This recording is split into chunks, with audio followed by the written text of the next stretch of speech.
राजस्थान की वीर भूमि में एक नाम ऐसा है जो बहादुरी का दूसरा नाम ही बन गया, खंगारोत।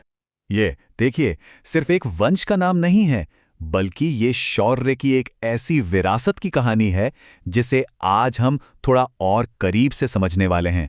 खंगारोत राजपूतों की असल पहचान थी आमेर, यानी कि जो आज का जयपुर है उसके सबसे भरोसेमंद रक्षक के तौर पर।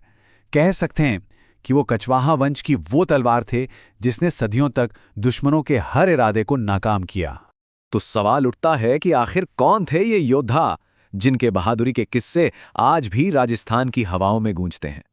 चलिए इस कहानी की जड़ों तक चलते हैं। उनकी वीरता का जो सार है ना, वो बस एक ही लाइन में छुपा है। वो वीर जिन्होंने अपनी गर्दन कटवा दी लेकिन पीछे नहीं हटे। और ये सिर्फ कोई कहावत नहीं थी, ये उनकी हकीकत थी, उनकी सच्चाई थी। इसको ऐसे समझिए जैसे एक बहुत बड़े पेड़ से मजबूत शाखाएं निकलती हैं ना, ठीक वैसे ही खंगारोत भी शानदार कछवाहा राजवंश का ही एक हिस्सा थे। वो आमेर की सैन्य शक्ति की रीढ़ की हड्डी थे, सही मायनों में वो तलवार जिसके नाम से ही दुश्मन कांप उठते थे। हर महान वंश की शुरुआत एक महान व्यक्ति से होती है ना? तो खंगारोत वंश की नींव भी एक ऐसे ही वीर योद्धा ने रखी थी।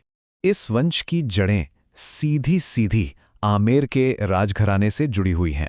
आमेर के प्रतापी राजा पृथ्वीराज सिंह जी के एक बहुत ही वीर पुत्र थे ठाकुर खांगर सिंह जी, और उन्हीं के नाम से एक नई योद्धा परंपरा की, एक नए वंश की शुरुआत हुई।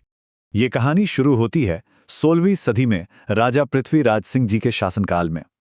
जब उनके पुत्र ठाकुर खांगर सिंह का जन्म हुआ, तब शायद ही किसी को अंदाजा था कि इतिहास में एक पूरी विरासत की नींव रखी जा रही है।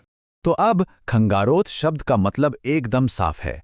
ये उस वंश का नाम है जो महान योद्धा ठाकुर खांगर सिंह के सम्मान में रखा गया।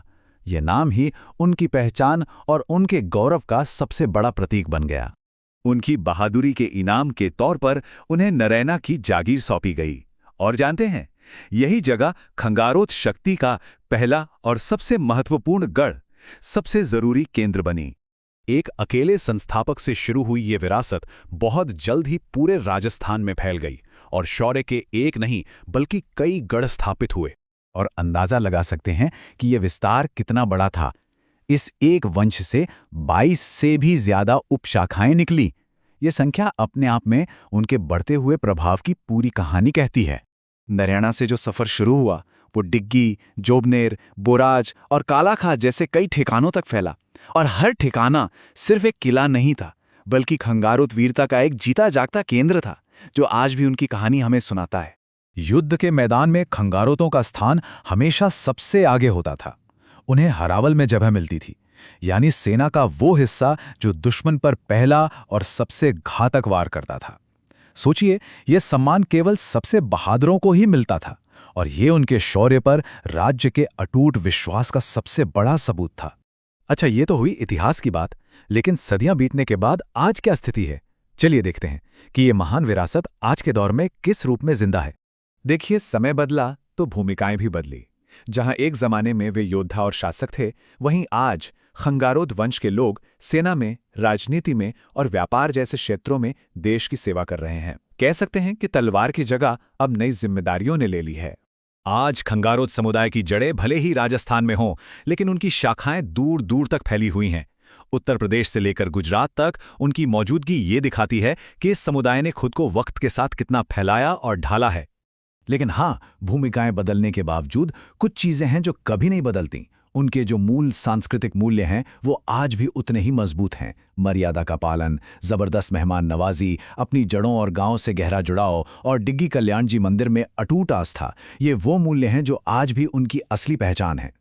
तो आखिर में सवाल यही है कि वीरता और बलिदान की कोई विरासत सदियों तक जिंदा कैसे रहती है? खैर, खंगारोत वंश की कहानी हमें ये बताती है कि इसका जवाब अपनी जड़ों से गहरे जुड़ाव और उस गौरव में छिपा है जो एक पीढ़ी दूसरी पीढ़ी को सौंपती जाती है।